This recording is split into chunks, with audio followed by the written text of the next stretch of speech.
ये जो धरती है, बासिया सरकोटा की धरती को नमन। इस मंच पे जो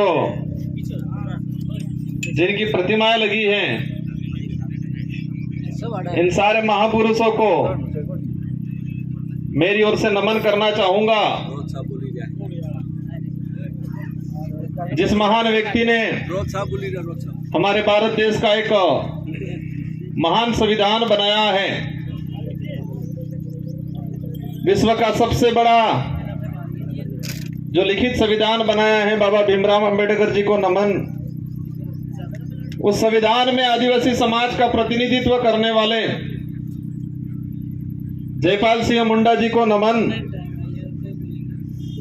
और इस आदिवासी इलाके के अंदर जब राजा रजवाड़ा अंग्रेजों का जो शासन चलता था, उस दौरान एक भुखमरी चलती थी। तो एक रॉबिनहुड पांडे के नाम से जो अमीरों को लूट के गरीबों को, जो भुखमरी से जो मर रहे थे लोग, उनको खिलाने का काम करते थे। उन रॉबिनहुड पांडे टाटिया मामा को नमन करना चाहूंगा। इस पूरे इलाके में अगर भक्ति के क्षेत्र में बात करें और भक्ति के माध्यम से, शांति के माध्यम से आदिवासी समाज के अंदर जन जागृति लाके अंग्रेजों और राजा रजवाड़ों की गुलामी से बाहर लाने का काम किया। गोविंद गुरु महाराज को भी नमन करना चाहूंगा। इन्हीं क्रम में हमारे जितने जो योद्धा हैं, और हम मामा बालेश्वर जी को नहीं भूल सकते, जिन्होंने इस बांसवाड़ा पूरे जिले के अंदर आदिवासी समाज हो या अन्य समाज हो, सारे समाजों को एकजुट करके यहाँ के हक अधिकार को लेके इस क्षेत्र में काम किया। उनको भी नमन करना चाहूंगा। और मैं कोशिश करूंगा कि जितने जो महापुरुषों के मैंने जो नाम लिए, और महापुरुषों के जो विचार थे, उन विचारों को जन तक पहुंचाने के लिए उन्होंने जो संघर्ष किया, उन्हीं विचारों को आगे बढ़ाने का काम मैं और मेरी भारतीय आदिवासी पार्टी करेगी, और आने वाले समय में अनवरत करती रहेगी। इन विचारों को आगे बढ़ाएंगे। साथियों, पूर्व वक्ताओं ने हर प्रकार की बात बताई, हमारे क्षेत्र की बात बताई, आदिवासी समुदाय के हक अधिकार को लेकर बात बताई। और ये हमारा जो देश एक लोकतांत्रिक देश है, और उस लोकतांत्रिक देश में विचारों के आधार पे जनता इन पार्टियों को मत देती है, उन नेताओं को मत देती है, और विधानसभा लोकसभा में भेजती है। आज मुझे भी 84 की जनता ने दूसरी बार विधायक बनाया, और वो भी राजस्थान की 200 विधानसभा के अंदर। उस दौरान 199 विधानसभा में एक साथ चुनाव हुआ था, और उसमें परसेंटेज के मामले में सबसे अधिक मतदान 84 की जनता ने मुझे बहुमत देकर जिताया था। उससे पहले 2018 में मुझे जिताया 84 की जनता ने। और आज मेरा सौभाग्य है, डूंगरपुर बांसवाड़े की जो जनता है, उस जनता की भावना थी कि ये व्यक्ति हमारे इस क्षेत्र का आदिवासी समुदाय के हक अधिकार की बात को लेके, एससी समुदाय के हक अधिकार की बात को लेके, माइनॉरिटी समुदाय के हक अधिकार की बात को लेके, और साथ ही क्षेत्र के अंदर अन्य समुदाय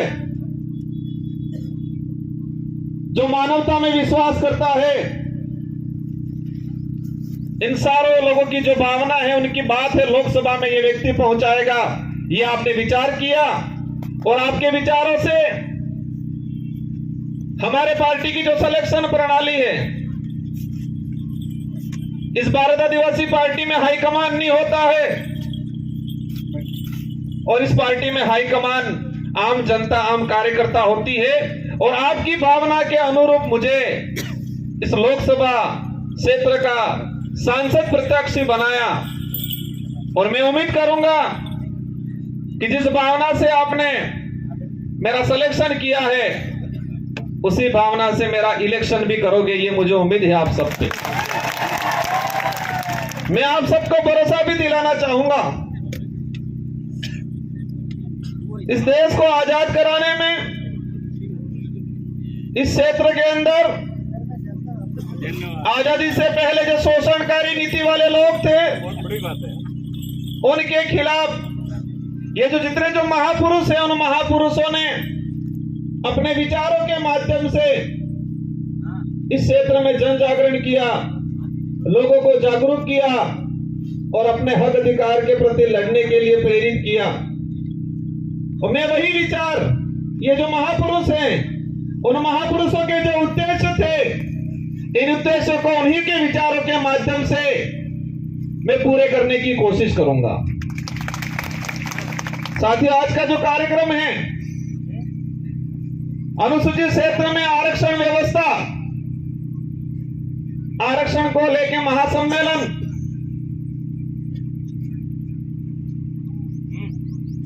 ये जो शब्द है, ये शब्द आते ही कई सवाल पैदा करता है अपने दिमाग में कि हमारा देश का संविधान लागू हुआ 1950 को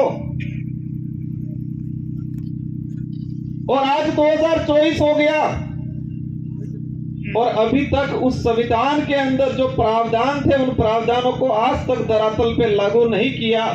उस बात को लेके बांसवाड़ा, डूंगरपुर और पूरे देश का ST/SC माइनॉरिटी समुदाय संविधान को धरातल पे लागू करो, उस बात को लेके आंदोलन कर रहा है। बड़े दुख की बात है कि संविधान बना और देश पे जो लागू हुआ, हम कहते हैं 26 जनवरी 1950 को, लेकिन मूल रूप से उसके संविधान के अंदर जो प्रावधान थे, वो प्रावधान आज तक धरातल पे लागू नहीं हुए हैं। और देश के अंदर हमारे राष्ट्रीय पार्टी के लोग कहते हैं देश विकासशील से विकसित हो रहा है, कहते हैं विश्व के अंदर हमारे भारत देश एक विकसित राष्ट्र की श्रेणी में आने लग गया है। लेकिन देश के अंदर देखा जाए,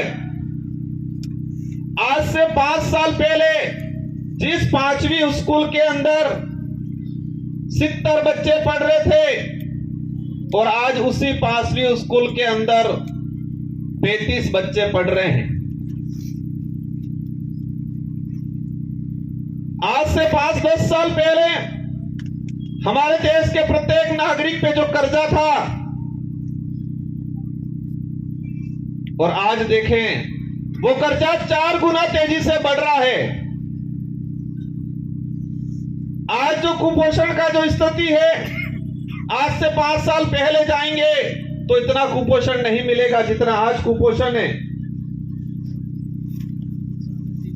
जो देश में मीडिया के माध्यम से, मैं सारे मीडिया पे सवाल नहीं करना चाहता,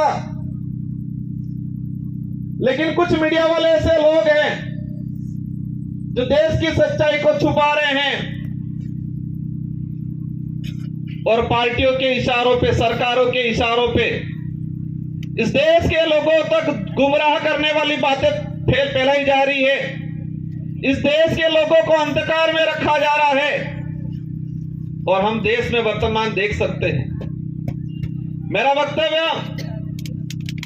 हमारे पूर्व वक्ताओं ने कहा, हमारे समाज के कुछ पढ़े लिखे अधिकारी कर्मचारी कहते हैं, हमारे समाज के जो नेता कांग्रेस बीजेपी में दिग्गज बने हुए हैं, वो कहते हैं आरक्षण पूरा मिल रहा है। कोई कहता है आरक्षण की जरूरत नहीं है, कोई कहता है कि आरक्षण मिलना था मिल गया और फालतू गुमराह कर रहे हैं। हमारे क्षेत्र की जनता विचार करती है, हम कहते हैं आरक्षण मिलना चाहिए, वो कहते हैं आरक्षण मिल गया, कोई कहता है आरक्षण पूरा मिल रहा है, और हमारे क्षेत्र की जनता कंफ्यूज रहती है कि हकीकत क्या है। हमारा पढ़ा लिखा बेरोजगार युवा वो भी कंफ्यूज रहता है कि आरक्षण क्या है। और दुख की बात यह है कि हमारे पाठ्यक्रम में बेमतलब की चीजें डाली जा रही है। अगर देश के अंदर आरक्षण को लेकर जो चल रहा है, कुछ लोग कहते हैं भ्रमित किया जा रहा है। देश के आरक्षित वर्ग को, युवाओं को अगर क्लियर करना चाहिए था तो संविधान के अंदर जो आरक्षण व्यवस्था रखी गई है उसको हमारे पाठ्यक्रम में लागू कर दिया होता तो आज हर युवा को पता होता कि मेरा रिजर्वेशन संविधान के अंदर इतना है, शेड्यूल एरिया में इतना है, नॉन शेड्यूल एरिया में इतना है।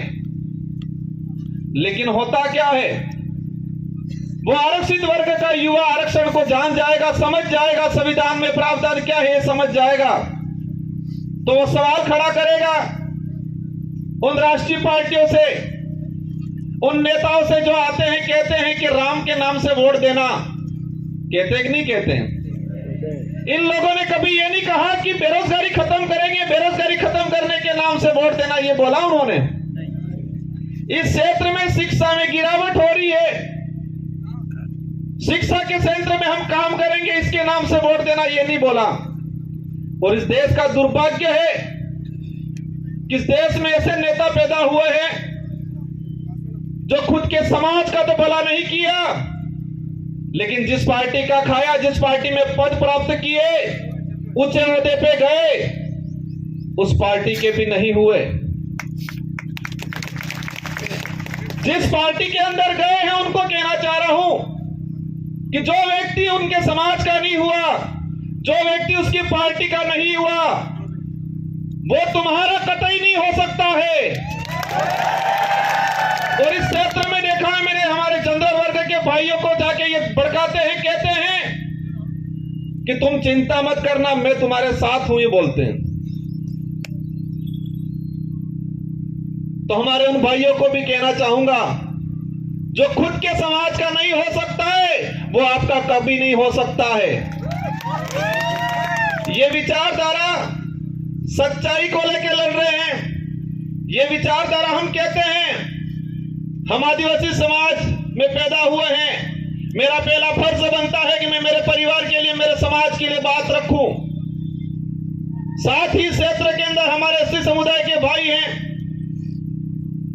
माइनॉरिटी समुदाय के भाई हैं, इसके अलावा किसी भी वर्ग का गरीब भाई है, उसकी कोई भी बात होगी, कोई भी समस्या होगी, उसका निराकरण करेंगे हम लोग। और ये देख सकते हो हमारे 84 क्षेत्र के अंदर हर व्यक्ति ने हमको मत दिया और मुझे मेरी विधानसभा में प्रचार करने की जरूरत नहीं पड़ी थी। हमारे कार्यकर्ताओं ने मोर्चा संभाल लिया था और हाईएस्ट मत जो राजस्थान में टॉप 2 में लाके रख दिया मुझे।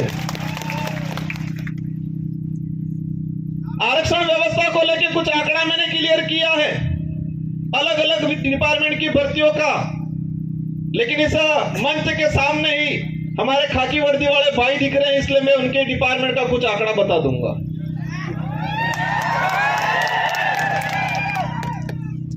मैंने एक लेटर लिखा था 2020 में कि अनुसूचित क्षेत्र के अंदर आरक्षण व्यवस्था को लेकर 2013 के अंदर जो अधिसूचना जारी की है वो इस क्षेत्र के लिए काला कानून है, ये वर्ड यूज किया था मैंने अनुसूचित क्षेत्र के 1700 सरपंचों को पत्र लिखा था, सारे एमएलए एमपी को पत्र लिखा था, पूर्व एमएलए प्रधान को पत्र लिखा था। मैंने 2000 के करीब लेटर लिखे थे और उस लेटर में हेडिंग लिखी थी कि 2013 की अधिसूचना आदिवासी समुदाय के लिए काला कानून है, ये वर्ड यूज किया था मैंने। और उसी वर्ड को मैं आज एक्सप्लेन करना चाहूंगा मैंने क्यों बोला था। ये समय का अभाव है, मैं शॉर्टकट निपटूंगा। हमारे साथ जो अन्याय हुआ है, हमारे साथ जो धोखा हुआ है, हमारे युवाओं की भावनाओं के साथ खिलवाड़ हुआ है, वो सभी गांठ बांध के रखना है, वो गुस्सा अंदर समाहित करके रखना है। और जब लोकतंत्र में एक अवसर आता है हर 5 साल में, उस दिन ये बदला एक साथ लेना है और उनका रगड़ा निकालना है। 2013 की अधिसूचना हुई पुलिस डिपार्टमेंट की भर्ती 2013, 2016 और 2018। 3 भर्तियों के अंदर 2312 कुल पद आए। मैं ये आज इसलिए कहना चाह रहा हूं कि इन्हीं कमल कांग्रेस के नेताओं ने, और मुख्य रूप से 2013 में जो मंत्री थे, वर्तमान विधायक थे, जो ईडी के डर से आज भाजपा में चले गए, उनके ही कर कमलों से यह लागू किया गया था। अब इसमें क्या है प्रावधान? इन 3 भर्तियों की बात करें, कांस्टेबल भर्ती 2312 कुल पद आए। प्रावधान यह किया गया 45% एसटी को, 5% एससी को और 50% ओपन कैटेगरी को दे दिया जाएगा। मतलब ओपन कैटेगरी में कोई भी जा सकता है, एससी का व्यक्ति जा सकता है, एसटी का व्यक्ति जा सकता है। यह बात बोली उन लोगों ने, लेकिन आंकड़ा क्या आता है? मैं ऑल ओवर अगर बात करूं, एसटी को मिले 828, 2312 में से एसटी को मिले 828 और वो 35% पद मिले, 45% पूरा नहीं मिला। वही बात करें ओपन कैटेगरी के जो पद आए 1156 और उनको मिले 1359, 58%। और उसमें एसटी एससी का रिजर्व कैटेगरी के लड़के गए 12 लड़के। और वही ये सामने खड़े में कहना चाह रहा हूं, उनकी पदोन्नति होती है, उनके पदों की गणना अपने कैटेगरी में लेते हैं। और कुछ नेता कहते हैं, ये बात इसलिए एक्सप्लेन कर रहा हूं मैं, हर व्यक्ति को अपना हक मांगने का अधिकार है। एक बाप के अगर 4 बेटे हैं, 3 बेटों के साथ अन्याय होता है और एक बेटा ही सारी जमीन लेके खड़ा खाता है, तो क्या 3 बेटे आवाज नहीं उठाएंगे? तो इस क्षेत्र में हमारा अन्य समाज का व्यक्ति रहता है, उनसे भी कोई दुश्मनी नहीं है, उनकी भी बाजी मांग को हम रखेंगे। लेकिन हमारा फर्ज बनता है, जिस सर्टिफिकेट लगा के हम यहां पर आए हैं, उस सर्टिफिकेट के आधार पे एमएलए एमपी बनते हैं, तो समझे समाज का सर्टिफिकेट लगाया है, उस समाज के हक अधिकार के लिए अगर हम नहीं बोलते हैं तो कौन बोलेगा? इस आधार पे इन पुलिस भर्ती का अगर देखा जाए तो हमारे लड़कों का 300 पद के आसपास नुकसान हुआ। उस मां पे क्या गुजरी होगी जिस मां ने बच्चे को अपनी जमीन, अपने जेवरात गिरवी रख के बच्चे को पढ़ाया होगा, उम्मीद की होगी मेरा बच्चा पुलिस कांस्टेबल की तैयारी कर रहा है, नौकरी लगेगा। लेकिन इस प्रकार की अधिसूचना के कारण वो बच्चा आज नौकरी नहीं लगा और वो बच्चा आज गुजरात में जाके मजदूरी कर रहा है और उस मां के सपने अधूरे के अधूरे रह गए। ये लड़ाई उनके लिए है, सूद समेत वसूल करेंगे। और ये किसी समाज को हम दोष नहीं देना चाह रहे हैं, हम दोष उस नेताओं को देना चाह रहे हैं जिन्होंने अपनी पेटियां भरने का काम किया, टिकट लेने का काम किया और इतना कमा लिया कि ईडी के डर से भाग गए। गजब सुनता हूं मैं, एक दिन कहते थे हम पे आरोप लगाए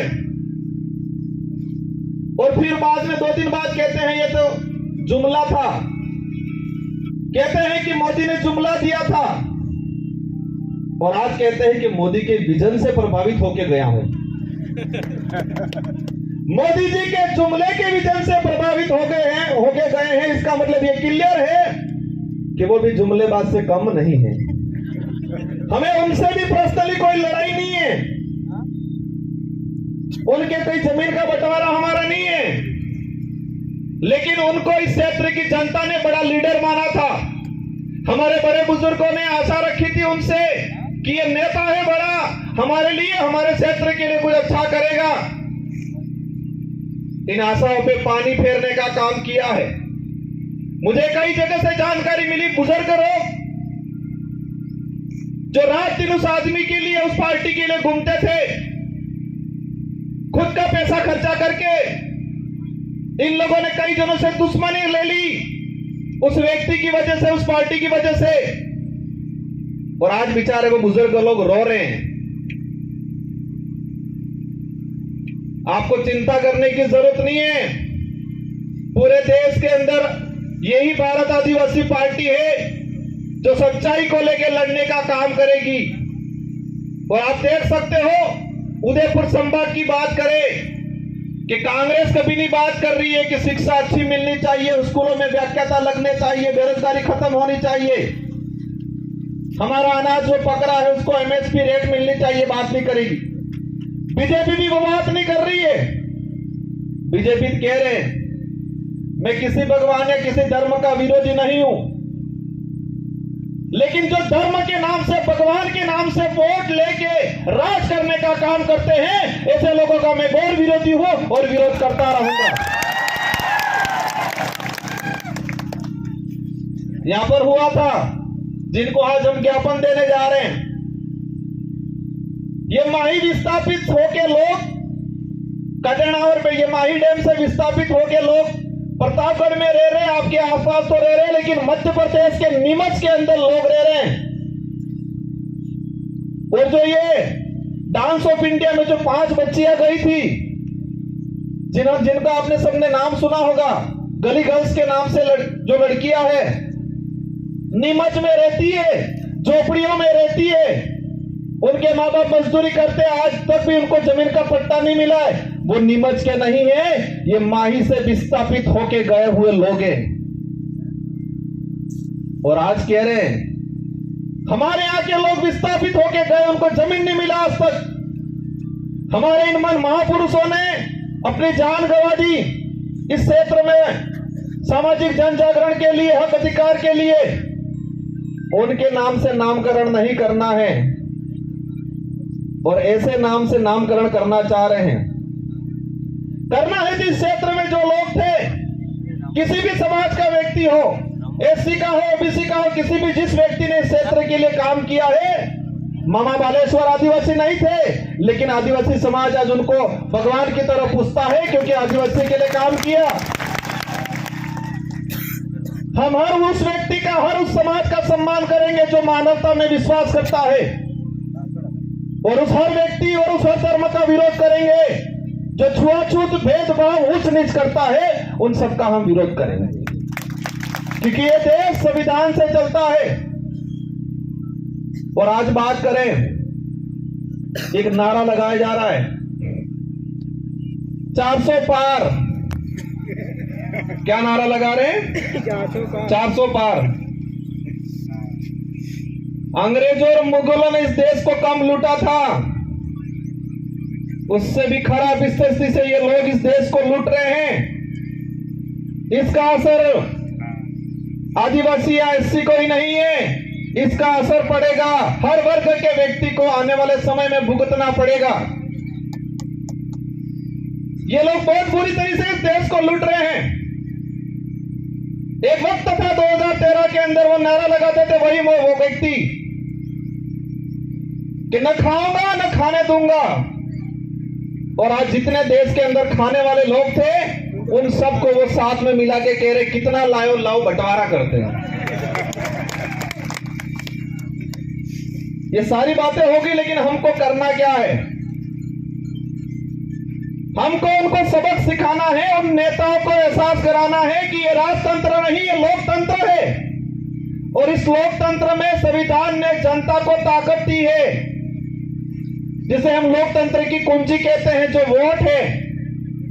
और हर 5 साल में उसका अवसर आता है। आज मुझे कहते हैं एमएलए साहब बहुत बड़ा दिग्गज आदमी है, बहुत पैसा है, कहते हैं। टक्कर लेनी पड़ेगी, कहते हैं। मैंने कहा मैं नहीं लड़ रहा हूं, डूंगरपुर बांसवाड़ा की जनता चुनाव लड़ रही है। और ये जनता पैसों के लिए चुनाव नहीं लड़ रही है। ये जनता सुख सुविधाओं के लिए मेरे साथ नहीं है। ये जनता स्वाभिमान के लिए है। इस जनता के अंदर जो साथ मेरे साथ जुड़ रहा है, संगठन के साथ जुड़ रहा है, उस प्रत्येक व्यक्ति के अंदर स्वाभिमान जगा है। अपने आने वाली पीढ़ी के लिए कुछ कर गुजरने की ताकत जगी है।